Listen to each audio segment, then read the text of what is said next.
Bonne nouvelle pour la rentrée académique 2022-2023, l'École supérieure d'administration, d'économie, de journalisme et des métiers de l'audiovisuel ESAE vous ouvre les portes de ses différents sites. À Gbedjomende, à Bomé-Calavi, à Kwakpa et même à Parakou, l'université ESAE vous offre des bons d'études et des demi-bourses dans toutes ses filières en licence 1, 2 et 3. Et pour les 100 premières inscriptions en master 1 et 2, bénéficiez des demi-bourses. Nouveau bachelier, vous avez au moins la mention assez bien. Inscrivez-vous vite à ESAE et bénéficiez d'un bon de 50 000 francs CFA. Étudiants, étudiantes et nouveaux bacheliers, payez 200 000 francs CFA en sciences de gestion, sciences économiques, sciences juridiques et en administration des affaires en licence 1, 2 et 3 et 500 000 francs CFA en master 1 et 2, 250 000 francs CFA en administration générale, administration des finances, journalisme et métiers de l'audiovisuel en licence 1, 2 et 3 et 600 000 francs CFA en master 1 et 2. Alors, inscrivez-vous vite et profitez des offres exceptionnelles mais également d'un enseignement de qualité à l'université d'excellence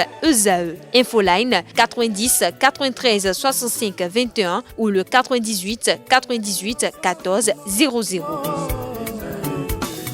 ESAE, l'excellence à un nom.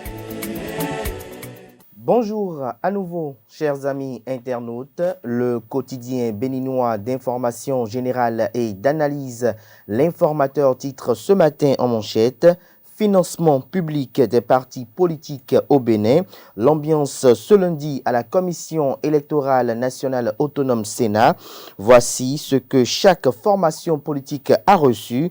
UPR, Union progressiste Le Renouveau, 706 879 921 francs CFA. Le BR, Bloc républicain, 545 533 454 francs CFA. La FCBE, Force Cori pour un Bénin émergent, 129 421 488 francs CFA.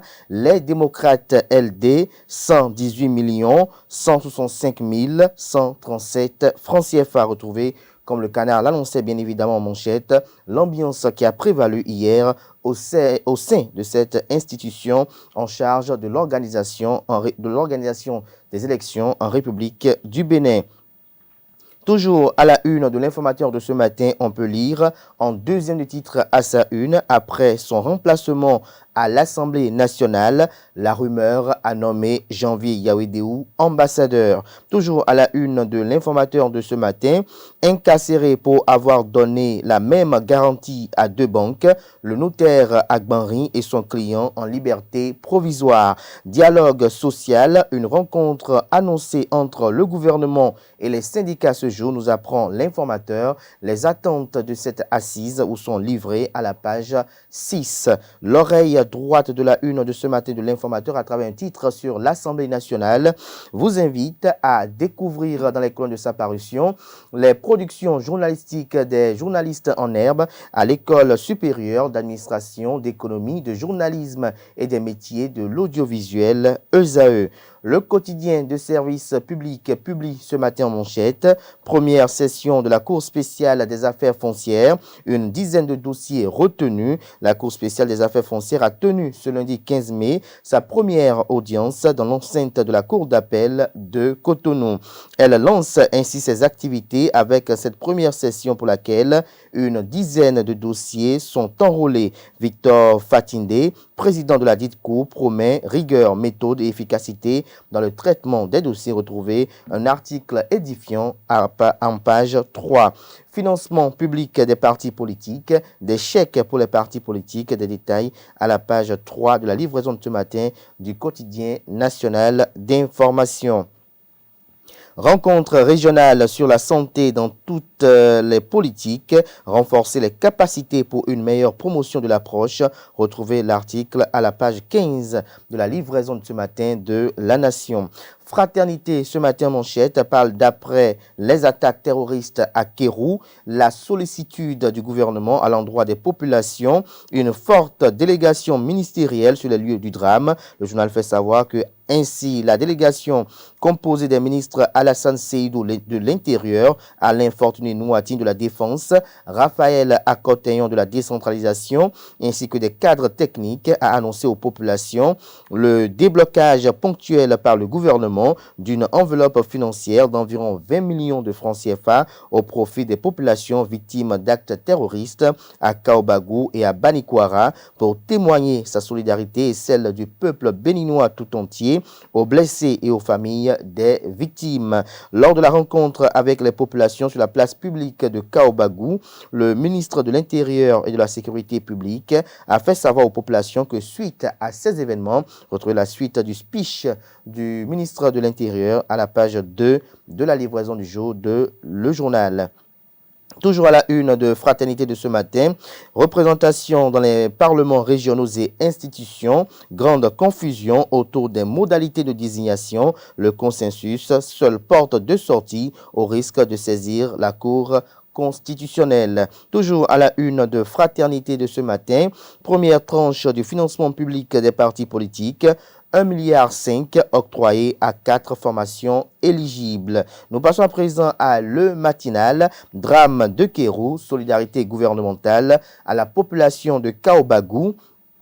3 ministres sur le terrain, 20 millions de francs CFA aux victimes et blessés. Toujours à la une de Le Matinal de ce matin, cours spécial des affaires foncières, démarrage officiel des audiences, l'article à retrouver à la page 11. Toujours à la une de Le Matinal de ce matin, financement public des partis politiques, les démocrates intègrent le cercle des partis éligibles. Matin libre ce matin en manchette, projet Pipeline Niger-Bénin, la 8e législature goûte à ces lois non digestes et chrysogènes. L'article à retrouver à la page 2.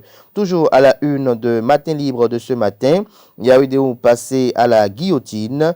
Vous avez un interchange, pour ne pas dire, au niveau des titres. Normalement, le titre premier devait être en place du second. Projet Pipeline Bénin-Niger, la forêt classée de Sakété préservée. Et en manchette, on peut lire, Yahweh passe à la guillotine. La 8e législature goûte à ces lois non digestes et chrysogènes. Nous passons à présent à Le Béninois libéré, qui titre ce matin en manchette.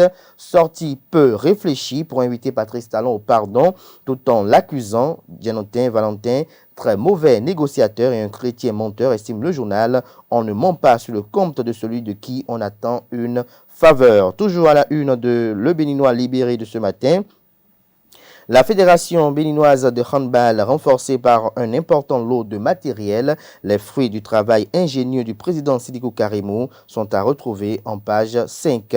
Le grand regard ce matin en manchette, rappel des coulisses du pardon de Yahi à Talon. Valentin Agossou Dianotin se livre à un jeu brutal, s'interroge le confrère. Le journal écrit noir sur blanc en manchette que Valentin Agossou Dianotin est revenu sur les dessous du pardon accordé par l'ancien président Thomas Boni Yahi à son successeur Patrice Talon. Dans un franc-parler, l'ancien ministre de la Justice de Boni Yahi a fait savoir les pas posés par l'opérateur économique Patrice Talon pour susciter le pardon de son prédécesseur dans les affaires tentatives d'empoisonnement et de coup d'État. Ainsi, Valentin Agossou Dianotin semble se livrer à un jeu brutal qui pourrait compliquer la tâche au Parti Les Démocrates qui œuvre pour la libération des prisonniers politiques et le retour des exilés. Toujours à la une du même quotidien ce matin, face à la presse locale à Parakou, Wilfried Léandre Ngbeji chante le requiem de l'aéroport de Tourou. Le pays émergent ce matin en manchette, Assemblée nationale, 9e législature, la désignation des députés béninois au sein des parlements régionaux, reportée s'inédit. Nous passons à présent au quotidien d'Abarou qui titre ce matin à sa une, épidémie de choléra au Cameroun. 760 cas de contamination et 27 décès enregistrés.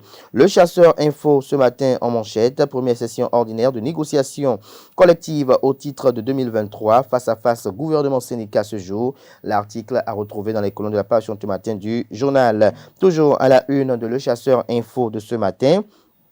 Thèse en sociologie du développement à l'Université d'Abomey-Calavi, l'expertise de Pascal Guitibi sur la cybercriminalité lui concède le grade de docteur. L'éducation numérique, une alternative de lutte. Décryptage info à présent, échanges commerciaux. Le Togo, premier client du Bénin dans la CE2AO au 4e trimestre de l'année 2022. La tribune de la capitale parle de désignation des représentants de l'Assemblée nationale au sein des parlements régionaux et autres institutions. Le processus prend corps au palais des gouverneurs. Le Clairon, ce matin en manchette, réforme au niveau de l'enseignement supérieur.